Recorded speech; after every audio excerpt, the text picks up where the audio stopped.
Muito bem, muito bem, muito bem. Estamos aqui mais uma vez no Caminhos da Evolução, batendo papo sobre coisas interessantes desse nosso universo de energias. Eu sempre falo, meu queridíssimo pai Luiz Fernando Barros, a quem eu tenho o prazer, a honra de receber mais uma vez, um amigo assim que descobrimos nessa jornada espiritual encarnados, apesar dele estar lá no Fantástico, mas tão judiado Rio de Janeiro, e eu aqui na Fantástica e tão judiado a São Paulo, mas tivemos uma afinidade, tivemos uma união muito feliz. Meu pai, sua bênção, muito, muito obrigado por estar novamente com a gente. Querido Pai, Oxalá nos abençoe, sua bênção também. É um prazer estarmos mais uma vez aqui no Caminhos da Evolução, colaborando para o nosso crescimento espiritual. Sem dúvida alguma. Porque uma coisa que isso é importante, né, meu amigo?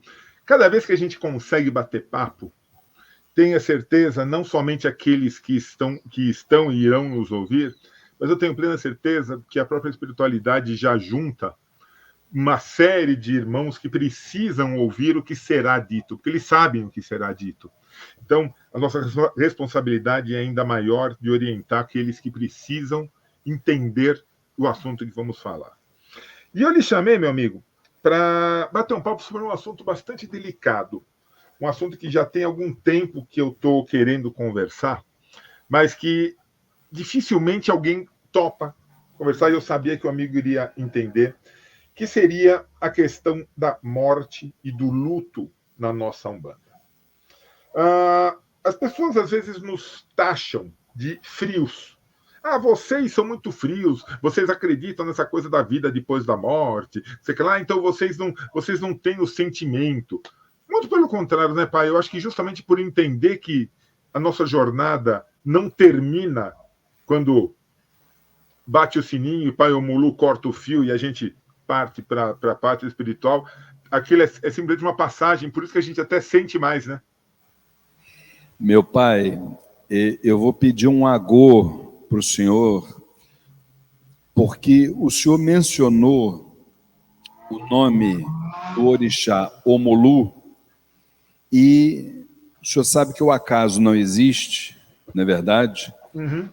E acredite, meu pai, essa imagem que está aqui, onde meu dedo está apontando, é do orixá Omulu, o Senhor das Palhas. Olha só. Então, por tudo que ele representa dentro de um contexto espiritual, se o senhor me permitir, eu vou iniciar essa nossa conversa com uma prece em cântico a este grande Senhor das almas. Por favor, por favor.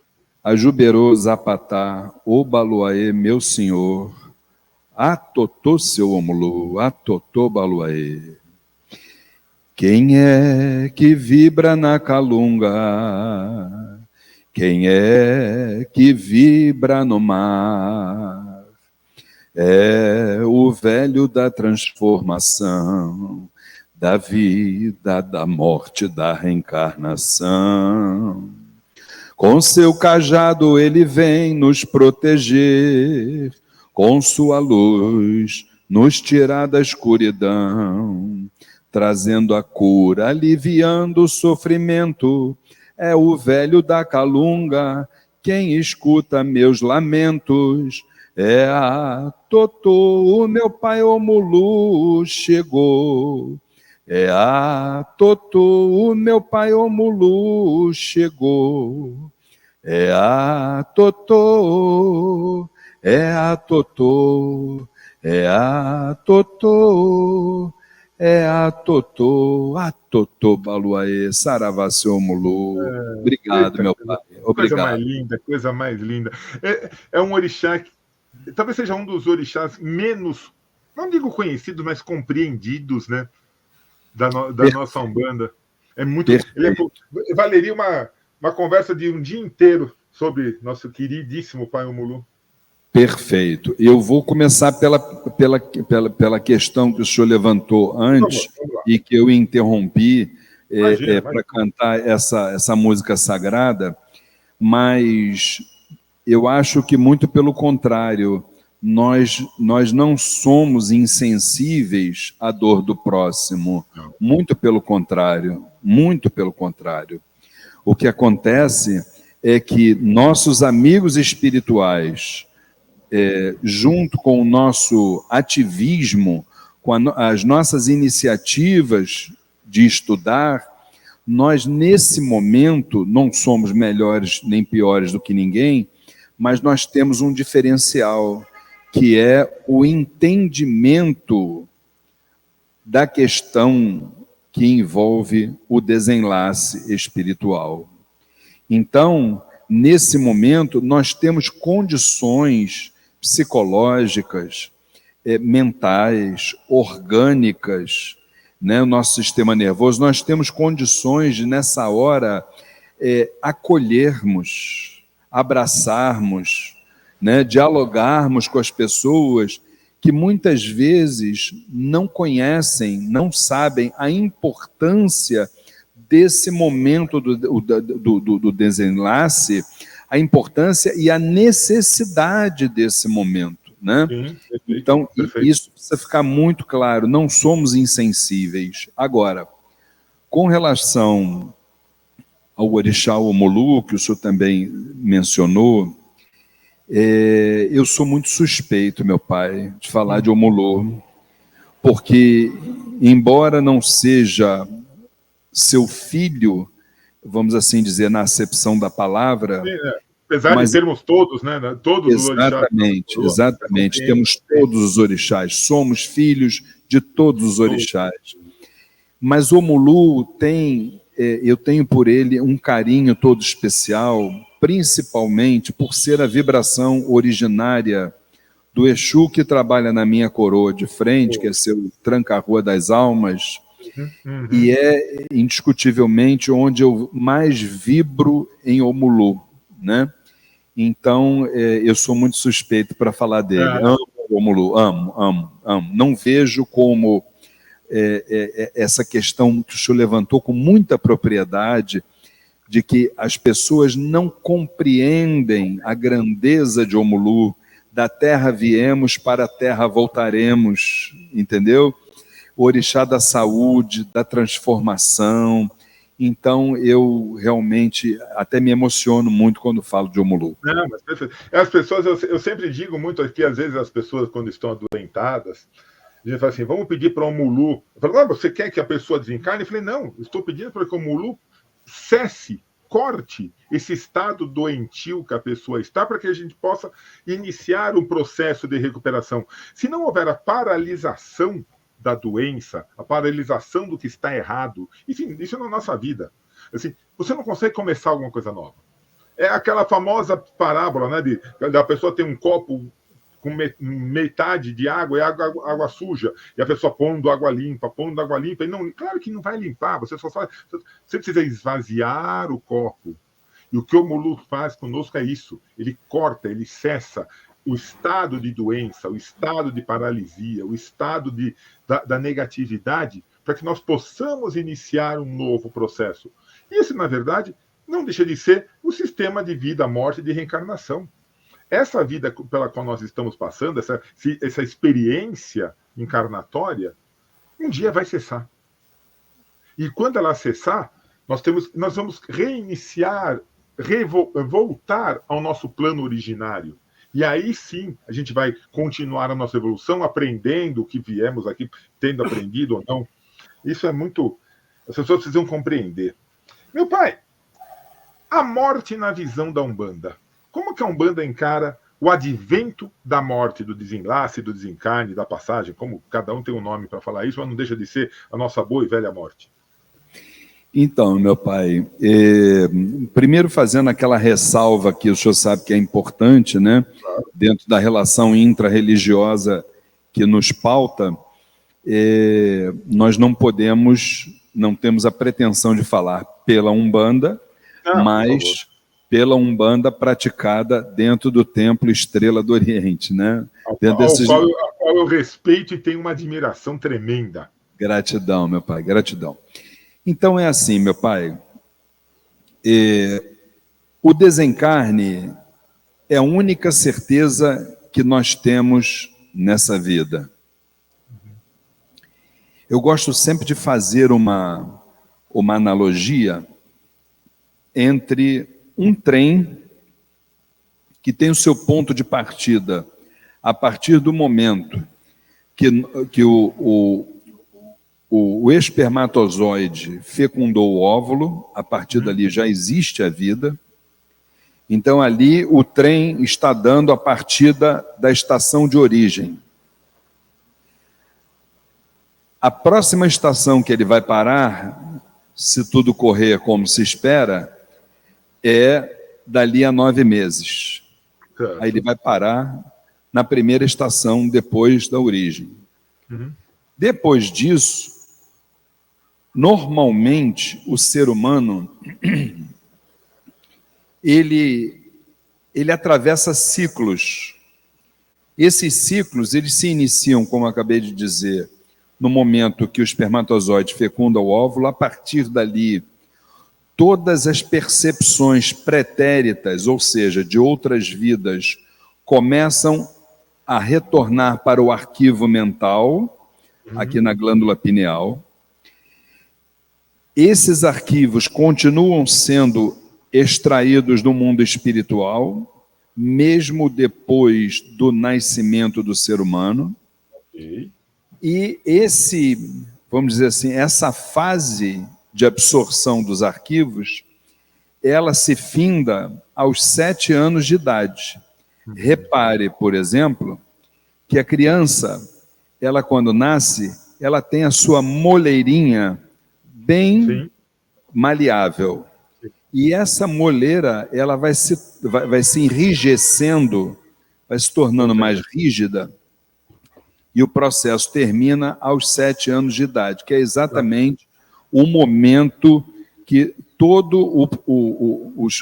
vamos dizer assim, as histórias reencarnatórias daquele ser espiritual ali já estão todas devidamente colocadas dentro da gaveta denominada arquivo. Perfeito. Arquivos pretéritos.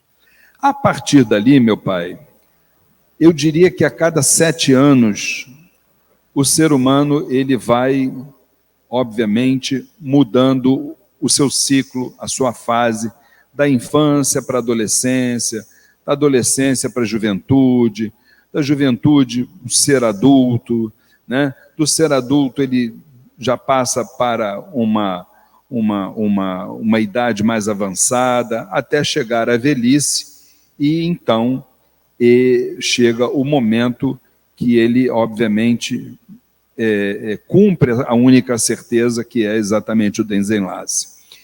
Só que o que acontece é que em cada uma dessas estações que a gente vai passando ao longo das nossas vidas, o ser humano ele não tem o interesse de buscar elementos... Perdão, hein? Tem problema, não tem problema. Se for música, a gente dança também. Quem sabe faz ao vivo, como diria o Faustão. Verdade. Então, o ser humano ele não se interessa em saber durante a vida sobre a morte. Não. Não é verdade? Então é por isso que quando ele chega lá no momento do desenlace, acaba se tornando um momento difícil. Primeiro porque ele não procurou saber sobre isso. Porque se ele procurasse saber, ele iria entender que não é uma falácia o que os amigos espirituais dizem, que a vida continua depois da morte. Não é uma falácia. E tanto não é uma falácia que houve um desenlace de um ente querido, de um médium aqui da casa, e foi um momento bastante, vamos dizer assim, bastante importante e de grande dor para a família. Então, eu estava, no dia de manhã, perguntando aos amigos espirituais o que eu teria que dizer naquele momento, que normalmente chamam o dirigente espiritual da casa para dizer umas palavras, né? E a gente ficou com aquela cara, e agora o que eu faço? É verdade. Então me veio na mente, entre outros ensinamentos, que dizer que A morte, ela não existe porque ela está envolvida em 3 realidades que a gente precisa refletir. A primeira delas, a morte do corpo físico. Como pode o corpo desaparecer se tudo aquilo que é da natureza, o ditado diz, e não fui eu que criei esse ditado, na natureza nada se perde, tudo se transforma. Então, se você vai sepultar o seu ente querido, ou você vai fazer me falhou agora o nome. Cremação. A cremação, obrigado, meu pai. Imagina. Se você vai fazer a cremação, não importa. Os restos mortais dele, a natureza haverá de transformar. Então, o corpo físico dele não morreu. Segundo, energeticamente, porque o corpo é formado por matéria, energia e espírito. Matéria, já acabei de falar. Energia. A energia, ela sai, é como se você tivesse aqui uma garrafa, está aqui ela. Você abre aqui a tampa dessa garrafa, o que vai acontecer? Você vai ver que tem a entrada da energia ali. É como se o astral superior retirasse aquela energia dali, porque este corpo aqui precisa voltar para a natureza. Tá. Então a energia não se perdeu. Ela apenas se mudou desse lugar e vai para outro. Muito bem.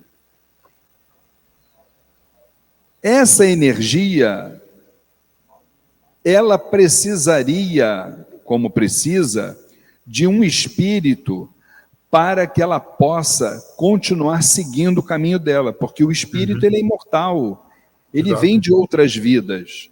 Então você, a partir daí, já tem a noção das 3 realidades. Matéria, a natureza devolve, a energia muda de um lado para o outro, e o espírito ele é imortal. Então foi essa a colocação que eu levei para o dia do velório lá do parente, médium aqui da casa, e todos no final, claro que eu falei outras palavras, outra forma de colocar, no final todos estavam, se não felizes, mas todos vieram nos cumprimentar como se aquela mensagem os tivesse aliviado. Isso é o nosso trabalho, esse é o trabalho do umbandista, do pai Sérgio, do pai Luiz Fernando, da mãe Flávia e de todos os umbandistas, mesmo que não sejam dirigentes. Nós estamos na era da palavra. Exato. Nós estamos na era da palavra, nós precisamos saber nos comunicar. Só que para a gente saber transmitir a mensagem da espiritualidade, nós temos que conhecer a língua dos espíritos. Precisamos estudar aquilo que a gente sempre falou aqui nos caminhos da evolução, não é isso, pai Sérgio? Verdade. E aí, o amigo já colocou uma coisa que eu ia perguntar mais para frente. Nós não somos insensíveis à morte. Nós nos entristecemos com a perda do ente querido, seja nosso, seja do irmão, seja de um conhecido. Quando a gente vê, ou mesmo de pessoas que a gente não conhece, mas que a gente vê ali, olha, perdeu o pai, perdeu a mãe, perdeu o filho, perdeu um parente, a gente tem essa sensibilidade. O que nós temos é uma compreensão justamente disso que o amigo falou, que ali não terminou a história daquela energia. Aquele espírito simplesmente está dando um novo passo. Isso não nos torna mais insensíveis, até o contrário, nos dá mais emoção. Quantas vezes, eu particularmente não gosto de ir em velório, acho que nem no meu eu vou, viu? Estou pensando seriamente em não ir nem no meu. Mas assim, a gente olha aquilo e a gente fala assim, gente, esse rito de passagem é importante. E nós temos o rito de passagem dentro da Umbanda, né? Temos sim. E esse rito de passagem dentro da Umbanda, assim como tudo que se refira à doutrina, em cada escola ele vai funcionar de uma forma, assim. Então, por exemplo, na escola que nós nos alimentamos, vamos assim dizer, existem 2 ritos. Um para o dirigente espiritual Sim, sim. E um outro rito para o médium ou para um familiar de um médium, etc. Quando se trata de um médium, nós temos o procedimento de recomendar aos seus familiares, em relação a todo o seu material de santo, seu material de umbanda, qual é a destinação que precisa ser dada. Tá? Nós precisamos lembrar que o nosso material de santo, ele não nos pertence, ele é do santo. Sim, sim. E é ele que a gente usa dentro do terreiro. Então, isso é fundamental. O parente do médium é aquilo, né? É conversar, é dialogar, levar a mensagem. Acolher, acalentar. Agora, em relação ao dirigente espiritual, nós temos algo mais elaborado, mais específico. Por quê? Porque nós colocamos para ele, são 5 ímãs. Na posição que ele está no velório, na cabeça, a gente coloca um imã ali para Oxalá, porque dentro do nosso entendimento doutrinário, todos somos filhos de Oxalá. Sim, sim.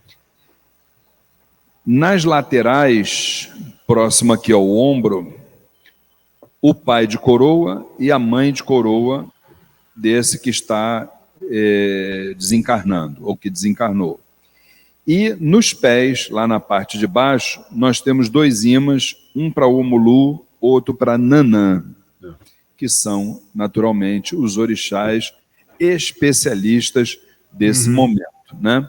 A partir dali,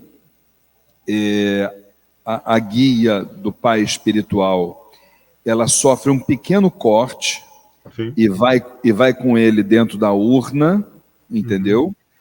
E a partir dali, depois que for feita a sua, vamos dizer, a sua cremação, porque a gente sempre recomenda a cremação.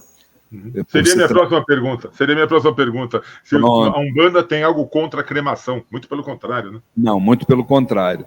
Então, depois da cremação, aí nós faríamos a entrega no mar de todo o material desse dirigente. Com relação à ideia da cremação, que o senhor acaba de me perguntar, muito pelo contrário. A cremação, para nós, só quem já passou por uma exumação sabe o quanto é constrangedor e quanto é anti-higiênico. Exato. Entendeu? Constrangedor e anti-higiênico. Então, sepultamento, 0 chance de acontecer. A ideia é realmente a cremação. Me desculpe que a cabeça está... Relaxa, é final do dia já estamos cansados. Exatamente. Então, a cremação é o indicado, até porque nós precisamos também entender algo importante. Você, quando receber as cinzas do seu familiar ou do seu dirigente, ou seja lá quem for, entenda algo importante. Você ali pode não estar recebendo as cinzas do seu familiar. Por quê? Quem já participou de ritual de cremação, como eu já vi, ali são cremados vários corpos. E depois, porque o corpo é cremado, mas os ossos não são cremados. Os ossos são triturados.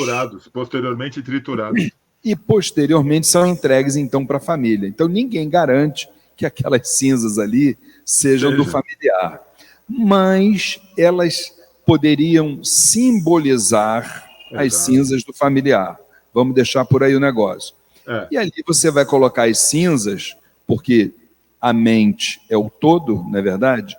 Então vai colocar as cinzas no local que você julgar necessário. Agora, meu pai, existia uma tese, eu digo existia, já estou colocando no passado, uma tese levantada pelo célebre, saudoso, maravilhoso, para mim está acima do bem e do mal, que é o nosso querido Chico Xavier, sim. uma tese de que não se deveria proceder a cremação antes do período das 48 horas, Sim. porque seria o período onde o nosso sexto corpo espiritual, que é o duplo etérico, ele não teria se desfeito.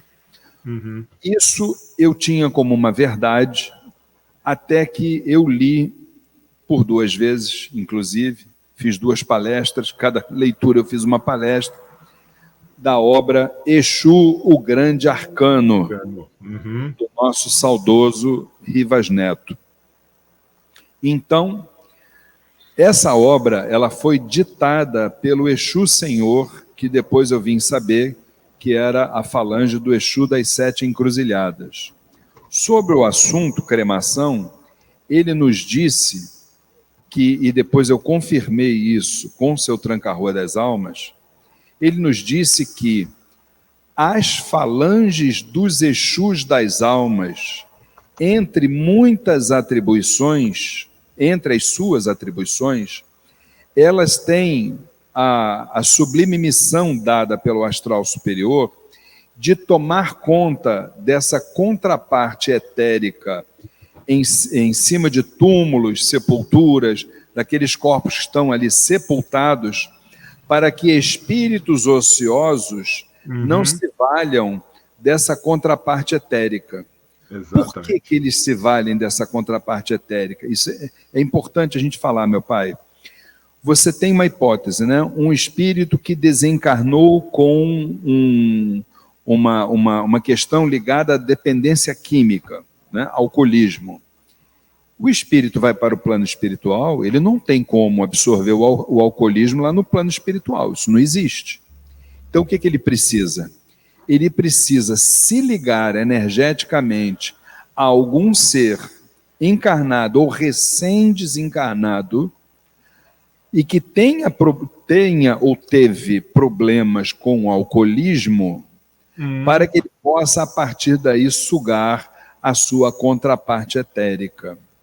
Então, e se valendo disso para exatamente satisfazer o seu vício que permanece. Então, os Exus das almas, eles têm a atribuição de não permitir que esses espíritos ociosos se valham do nosso sexto corpo espiritual. Certo. Uma coisa que é importante. Houve a morte. Houve o desencarne. O que acontece com esse espírito? Claro que tudo isso nós estamos falando também, muito de teoria, muito do que nós ouvimos falar, que também a verdade é verdade mesmo, acho que quase que ninguém sabe. Mas assim, naquele momento, muitas pessoas... A gente tem relatos de médiuns videntes que no velório eu vi o espírito parado do lado do caixão, ou eu vi assim, esse espírito ele já não é acolhido, ele já não é recolhido pelas diversas falanges, e já é dado o encaminhamento, ele já não reinicia o seu processo, e o corpo está lá, o corpo, para ele, acabou aquela parte lá. Mas não fica aquela coisa do espírito grudado no corpo, né? A não ser em casos de problemas, mas vamos ver o normal. Meu pai, importantíssimo isso que o senhor levanta nesse momento, e nós vamos recomendar aos irmãos que assistirem o nosso bate-papo que busquem, olha só, junto à medicina, junto à ciência, um trabalho que é feito chamado Experiência Quase Morte. Tá. Digita lá no Dr. Google, você vai ter ali inúmeros relatos. Nós tivemos aqui no Templo Estrela do Oriente, uma irmã que era dirigente espiritual, não sei hoje o paradeiro dela, e essa irmã, ela esteve durante a pandemia, olha só, isso é um caso em 1 milhão de casos, pelo menos. Tá. Durante a pandemia, ela esteve entubada. E vamos dizer assim, num momento muito, muito desafiador da vida dela. Disse ela que durante esse período ela teria saído do corpo dela e teria se dirigido para um local onde havia a abertura de um túnel Na porta desse túnel e depois dentro dele, muitos ela viu assim, olha, de braços cruzados, com uma cara séria. Quando ela chegou na porta desse túnel, esse senhor, se assim podemos chamar, vira-se para ela e diz assim: volte, porque o seu momento ainda não chegou. Olha só. Como, quando ele disse isso para ela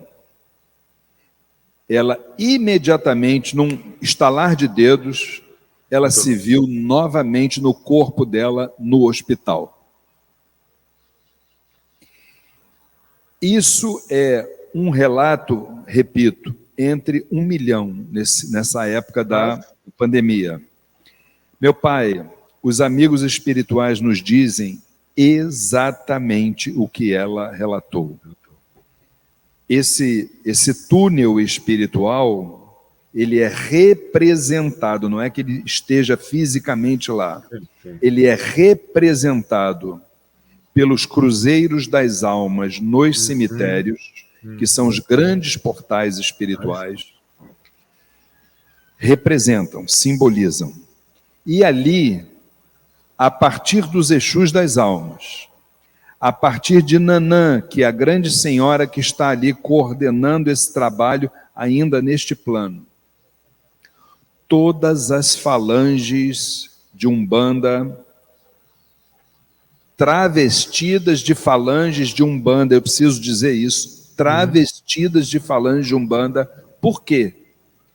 Porque se não for atender a um umbandista, for atender quem não tinha religião, ou quem era católico, ou quem era evangélico, essa roupagem fluídica não existe, não vai aparecer. Essa roupagem fluídica é para quem tem um entendimento disso, obviamente. Nossa, claro. Muito bem. Então, essas vibrações estão dentro do túnel vibratório, acolhendo fraternalmente todos aqueles que ali estão passando para uma outra dimensão. Aí eu quero trazer para o senhor e para quem nos dá a honra de nos assistir, a confirmação disso que os amigos espirituais nos dissem em 2 obras, meu pai, em 2 obras. A primeira delas chama-se O Livro dos Mortos Tibetano, e o segundo, O Livro dos Mortos Egípcio. Em ambos, esse período que aqueles que desencarnaram estão caminhando dentro do túnel vibratório, eles chamam esse fenômeno de BOD, B-O-D-H. Esse período representaria, segundo o livro, 49 dias ao tempo aqui da Terra e não ao tempo do espaço, onde o espírito recém-desencarnado ele passa a ter a percepção do que lhe aconteceu e também da nova realidade da qual ele fará parte a partir daí. Ok. E quando ele chega nessa nova realidade, segundo ainda os amigos espirituais e essas 2 obras literárias, o espírito pede um novo renascimento. Aí, sobre renascimento, isso é uma outra história, eu quero só dizer que, segundo esses mesmos amigos espirituais, a reencarnação está cada vez mais seletiva. Cada vez mais seletiva. Não vamos com história do boitatá para a parte espiritual, que eles não vão cair na nossa história. Então a gente tem que ter muitos argumentos para mostrar que a gente merece reencarnar, seja para este plano ou para planos afins. Porque a reencarnação, diferente do que as pessoas pensam, não é um castigo. Muitas pessoas, a reencarnação é um castigo que o espírito está fazendo, está sofrendo para dirimir males. Não, a reencarnação é uma oportunidade de evolução. Ninguém está aqui para sofrer. Isso, meu queridíssimo pai Joaquim da Guiné, o Preto Velho, a quem eu tenho a honra de servir como aparelho mediúnico.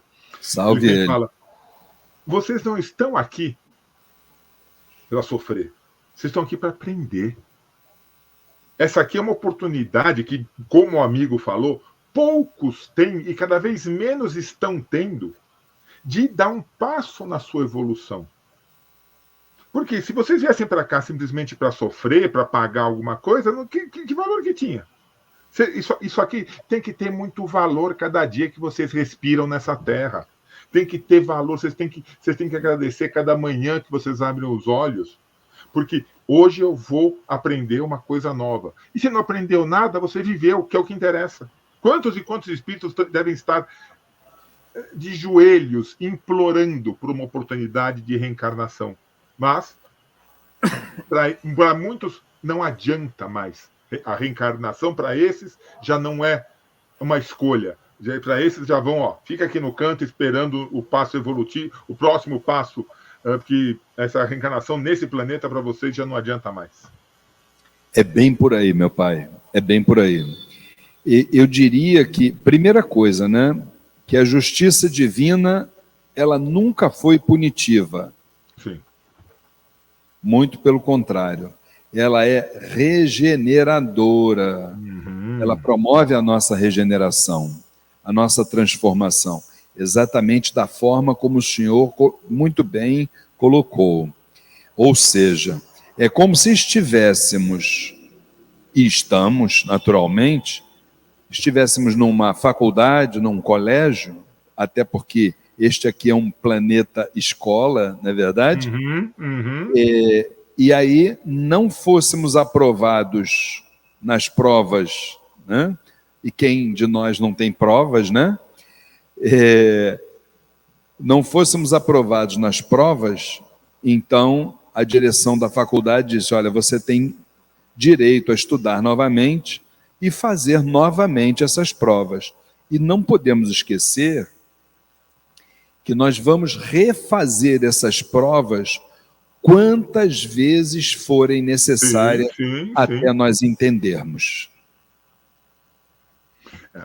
E aí, meu amigo, vem uma questão que eu preciso lhe fazer. Nós temos os nossos amigos espirituais, os guias, mentores e guardiões que perderam o sorteio e estão nos acompanhando. Você falou que perderam o sorteio, porque se eles pudessem escolher, não sei se eles escolheriam estar com a gente, não. Mas que também estão no seu processo evolutivo, também estão na sua missão, e uma das missões deles é nos cuidar, nos guiar, nos guardar. Nessa hora, onde é que fica o nosso Exu? Onde é que fica o nosso caboclo? Onde é que fica o nosso preto velho, o nosso herê? Como que eles já abriram isso? Assim, olha, na hora definitiva, eu vou estar do teu lado, eu vou ser o primeiro a te abraçar. Como é que funciona isso? Eu acho que precisamos primeiro lembrar, colaborando com o que o senhor está dizendo, meu pai, relembrar a todos que dentro da nossa visão doutrinária, nós temos, enquanto espíritos imortais, nós temos uma hierarquia espiritual que nos acompanha por entre as vidas, transcende as encarnações. Essa hierarquia espiritual, ela é formada por orixás, ela é formada por guias, ela é formada por entidades protetoras, entidades desenvolvedoras, benfeitor espiritual, mentor espiritual, enfim, nós temos uma pleia de espíritos nos acompanhando. E aí a pergunta do nosso querido pai Sérgio: onde eles estão no momento da passagem terrena? Exatamente no túnel vibratório. Porque é ali que eles estão nos acolhendo.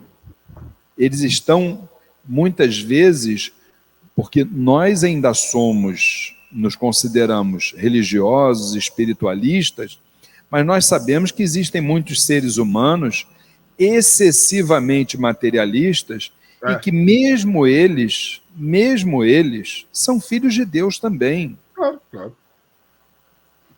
Claro que o desafio para eles vai ser maior, não tenho dúvida disso, que vai ser muito maior nessa hora. Os materialistas, não tenho dúvida.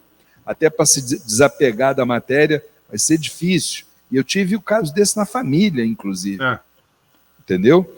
Então, não tenho dúvidas de que é no túnel vibratório que todos eles ali estão, nossos orixás, nosso guia, nossas entidades protetoras, desenvolvedoras, nos acolhendo, nos mostrando o caminho e graças a Deus, com um sentimento muito puro de gratidão, mostrando que mais uma fase nas nossas vidas se passou, não estamos mais naquele plano e nós vamos viver outras realidades em outros planos. Então, eu acho que a espiritualidade é perfeita também nesse momento, meu pai.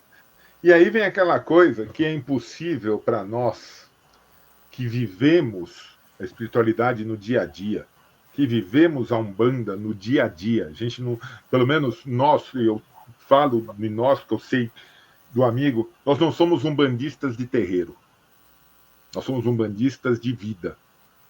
Para nós, o terreiro é um local especialíssimo, o dia de gira é um dia especialíssimo, mas nós dormimos umbandistas, acordamos umbandistas e somos umbandistas 24 horas por dia. Esse momento não dá uma coisa, nossa, que emoção. Imagina eu poder abraçar o meu Exu. Finalmente poder abraçar o meu Exu. Uma sensação inexplicável. Eu acho que nós não temos como traduzir isso em palavras, meu pai. Não temos como traduzir isso. Porque nós até temos o entendimento de que aquele Exu que nós passamos, sei lá, 40, 50 anos dentro de um terreiro reverenciando e trabalhando junto com ele, nós sabemos que ele traz consigo a roupagem fluídica da Umbanda para que nós possamos enxergá-lo, senti-lo, abraçá-lo. Mas nós sabemos que por trás daquela roupagem fluídica existe uma vibração celestial que atua em todas as religiões ou até para aqueles filhos de Deus que nem religião têm e que estão trabalhando para ajudar a Deus naquela que é uma das suas principais obras, que é a humanidade. Então, eu acho que é perfeita a sua colocação. Seria um momento... Eu acho que eu vou demorar umas 20, uns 10 dias para ir passar pelo túnel, até abraçar com todo mundo, brincar com o herê, conversar com o caboclo. Nossa, eu vou demorar... Pessoal, vamos estar na hora, mas não vou. É verdade, meu pai, é verdade. Mas é fantástico. Verdade. Agora, tocando nesse ponto, e é um momento que, assim, gente, não tem coisa que eu gostaria mais na minha vida do que poder dar um abraço no seu capa preta, do que brincar com o Paulinho, o herê. O que não quer dizer que nós tenhamos vontade de apressar um segundo o nosso desencarne. Agora, tem gente que infelizmente assim pensa, né, pai? Para aqueles que... E quando a gente fala do suicida não é só aquele que pula da ponte. Não é só aquele que decide acabar com a vida em um momento. Suicida é aquele que não respeita a sua vida.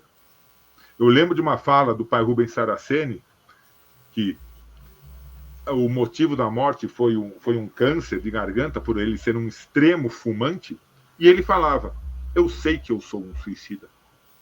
Eu sei que eu vou penar, eu vou passar pelo vale de suicidas. Porque eu sei que isso aqui que eu estou fazendo, ele pegava o cigarro, é o que está me matando. E eu não paro. Então eu sei que eu sou um suicida. Então o suicida também é aquele que não cuida disso aqui, ó, desta carne, dessa vida, das relações. Esse não vai ser tão abraçado, né, pai, quando chegar lá do outro lado. Eu acho que a gente precisa muito pensar sobre isso que o senhor acabou de colocar. Porque, na verdade, nós todo dia morremos um pouquinho. Sim. Já dizia a canção. Né?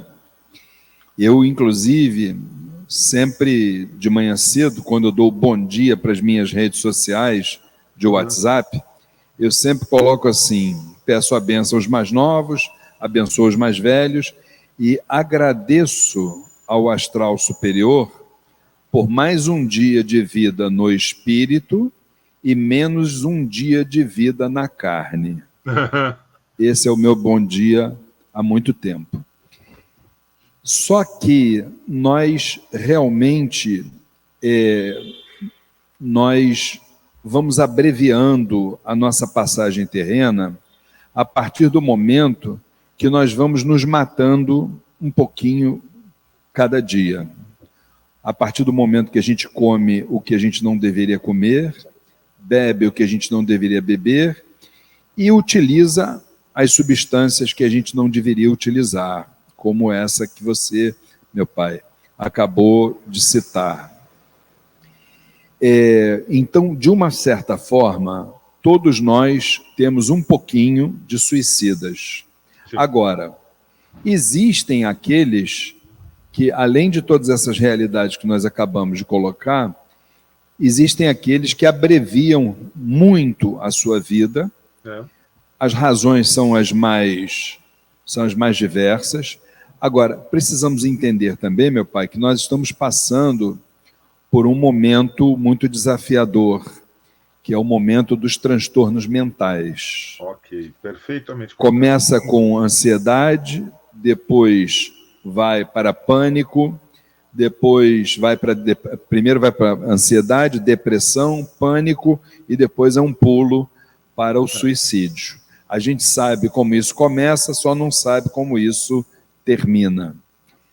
Então, meu pai, mas uma coisa fica gravado no, vamos botar entre aspas isso aí, no disco espiritual que cada um de nós tem. Esse disco espiritual, ele traz ali gravado algumas impressões importantes, de destaque, das nossas milhares de vidas que tivemos, entre as quais, quando se tem uma questão de tendências, porque não é porque eu fui um suicida nesta vida que eu seria um suicida na próxima vida. Atenção para isso. Agora, a tendência, vamos colocar dessa forma, a tendência, ela existe. Essa tendência fica gravada ali no disco espiritual. Quando você tem esse tipo de gravação no disco espiritual, desde que o espermatozoide fecundou lá o óvulo, os Exus das almas já estão tomando conta deste novo ser, porque ele tem essa marca. Já reconhecem essa marca e falam, opa, já conhece a marca. Pode ser um cara que vai me dar problema. Você está entendendo? E ele vai te acompanhar durante a vida toda. Você quer ver uma dúvida com relação a isso? Nós tivemos um caso muito importante de uma irmã que frequentava aqui a nossa casa e ela passou por tantos tormentos na vida dela que ela decidiu exterminar a sua vida. E foi para cima de uma passarela muito alta e ali ela ia perder a vida dela. Já tinha se decidido. Só que na hora que ela ia fazer isso, passou por ela uma médium daqui do Templo Estrela do Oriente que nem a conhecia. Olha só. Que nem a conhecia. Quando essa médium viu essa irmã já prontinha para fazer isso, ela chegou perto dela e disse assim, o que você está fazendo? Você tem noção da sua atitude? Não foi por acaso que eu cheguei aqui, estou vendo isso aí, estou presenciando isso aí, com muita tristeza. E vou falar uma coisa para você, se depender de mim, você não vai fazer isso. E agarrou no braço dela, pode vir comigo, você não vai fazer isso. Na segunda-feira seguinte, essa irmã estava aqui dentro do Templo Estrela do Oriente. Olha só. Detalhe, ela se tratou, ela ficou boa e hoje é minha vizinha. Que delícia. Só para você ter uma noção. Entendeu? É uma coisa, né, pai, que já me perguntaram várias vezes, olha, Então, eu tenho um parente, e às vezes mães que chegam falando isso de filhos, que eu tenho reconhecido tendências suicidas. Vamos pedir para Oxalá renovar a fé dessa pessoa. Eu falo, não. A fé dessa pessoa, ela já sabe o que ela quer fazer. Ela acredita que o suicídio vai resolver o problema dela. Se você estimular a fé dela, você só vai estar colocando gasolina nessa fogueira. Nós temos que esgotar essa fé. Nós temos que fazer com que essa pessoa perca a crença de que o ato vai resolver algum tipo de problema. Nós temos que esgotá-la, nós temos que esvaziá-la. E a hora que ela estiver vazia, aí nós renovamos a fé dessa pessoa na vida. É um trabalho, meu amigo, não é um dia, não é uma semana, não é um mês, é um trabalho porque, especialmente hoje em dia, com tudo que tem acontecido, depois da pandemia, onde nós vimos aí pessoas simplesmente perdendo absolutamente tudo, inclusive a esperança. E que não passou. As pessoas, a pandemia, a parte grave passou, mas a Covid está aí. Quantas pessoas pegam Covid e ainda morrem de Covid hoje em dia? A Covid nos trouxe, a pandemia nos trouxe a sensação do isolamento. Muitas pessoas não conseguiram se reconhecer. Perderam suas famílias, perderam amigos. Casais se separaram porque foram morar juntos. Mas já não moravam juntos? Não. Dormiam juntos. Foram morar juntos somente na pandemia. E não se reconheceram, não se suportaram mais. Quantas e quantas pessoas perderam tudo? E eu digo, infelizmente, nós aprendemos muito pouco com a pandemia. Porque continuamos judiando do planeta, judiando das relações, judiando de nós mesmos. E eu tenho medo do que está para vir, pai. Eu sinceramente tenho medo. O que me foi dito foi o seguinte: que a pandemia era uma oportunidade para que nós pudéssemos aprender a viver. E nós não aprendemos. Eu tenho medo. Meu pai, inicialmente, falando sobre a questão do suicídio, que o senhor complementou, né? Eu acho que tudo que o senhor colocou em termos da terapia dentro do terreiro é bem por aí. Só não esquecer, principalmente em relação ao que essa irmã falou para o senhor sobre condenar a fé ou não, enfim. A gente precisa só entender uma coisa. Aquele que sofre de transtornos mentais e que está à beira de um ato como esse, o que ele menos precisa é de julgamentos. Sim. Entendeu? Qualquer coisa que você vá pensar em termos de terapia, tira fora os julgamentos. Porque o ser humano, o ser espiritual, por mais que a ciência tenha avançado, ainda é um mistério que só Deus sabe decifrar. Principalmente esse espaço que está aqui. A mente é o todo. O universo é mental. Nada de julgamento. Muito bem.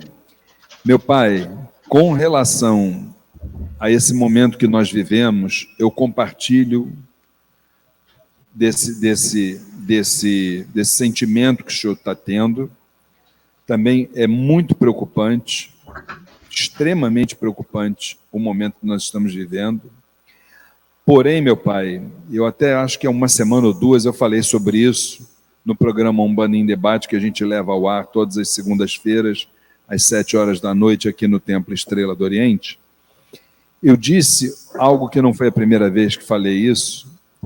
Eu disse o seguinte, que esse planeta que foi plasmado por Zambi Maior, o Supremo Arquiteto, de todos os planos, de todos os reinos, de todas as raças, de todas as formas de vida, e que preparou um planeta para que nós, capelinos, entendedores entenderão, né? Nós pudéssemos aqui, dentro desse planeta escola, pudéssemos nos regenerar. Mas a coisa na nossa mente se deturpou. E aí, eu não posso crer, meu pai, eu não posso crer que um prêmio, uma maravilha, como é esse planeta na sua essência, como Deus botou aqui no mundo, tão lindo, formado por natureza, a coisa mais fantástica do mundo, eu não posso conceber que um ser humano, se a gente assim pode chamar, né, quem está destruindo o planeta dessa forma, o ser planeta, entendeu? Que o ser humano tenha condições mínimas, morais, inclusive, morais principalmente, de destruir esse planeta. Acho que antes disso, meu pai, e aí que eu quero chegar, acho que antes disso, alguma coisa vai acontecer. Aliás, alguma coisa precisa acontecer, porque a humanidade está esticando muito a corda e eu tenho medo que essa corda, como sempre, arrebente para o lado mais fraco. E o lado mais fraco somos nós, seres humanos. Porque a natureza que está aí, se o ser humano não estiver na Terra, em negócio de 20, 30 anos, ela já se recuperou. Sim, exatamente. Já o ser humano, não. Esse aí então, acabou. Para a nossa reflexão. Meu amigo, só uma última pergunta, aproveitando esses últimos minutinhos que nós temos aqui. Maravilha. O que a morte nos ensina para a vida? A morte nos ensina para a vida porque quando nós nos comprometemos lá no plano espiritual com Zambi, ele disse assim: eu vou te devolver para lá, mas não é para você ter, é para você ser. Por quê? Porque na hora do seu desenlace, o que você tiver não vai de forma nenhuma fazer com que você pense sobre isso. Na hora do seu desenlace, o que vai constar é tudo aquilo que você foi. Então é o verbo ser. Então, pense em ser. Ser humano. O magnetismo vegetal está aí, criado por Deus, fazendo o quê? A fotossíntese. Os animais estão aí como? Perpetuando a espécie, né? Caminhando. E este ser aqui, que foi criado para ser humano, será que está fazendo isso? Fica a pergunta. Então, que a morte possa ser a nossa melhor conselheira. Sim. A nossa melhor conselheira. Porque na hora que nós chegarmos lá no campo sagrado, ali todos os seres humanos se igualam. Exatamente. E, novamente citando o meu queridíssimo pai Joaquim da Guiné, ele fala o seguinte: aproveitem essa vida. Que quando vocês chegarem do lado de cá, nós não vamos perguntar para vocês se vocês cumpriram a missão de vocês. A primeira pergunta vai ser se vocês foram felizes. E se vocês foram felizes, aí a gente desfia o rosário. Se vocês não foram felizes, a gente só abraça e dá uma nova oportunidade. Tem que ser, a gente está aqui para ser feliz, meu amigo. Deus quiser. Meu amigo, conversar com um amigo é simplesmente uma alegria, é simplesmente uma aula, é simplesmente um momento de elevação, de evolução. Não suma.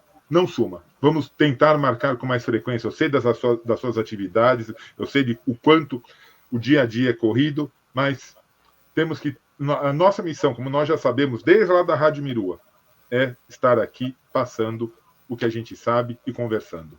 Vamos conversar mais, meu amigo. Se Deus quiser, meu pai, olha, para mim também foi um grande prazer, tá? A sua bênção, que nós estejamos juntos em outras oportunidades e vamos trabalhar para isso. Oxalá abençoe ao senhor e a todos aqueles que nos derem a honra de assistirem esse nosso bate-papo. Fique com assim Deus. Seja. Assim seja. Pessoal, muito obrigado por terem ouvido, muito obrigado por terem assistido. É sempre maravilhoso. Valeu, tchau, tchau.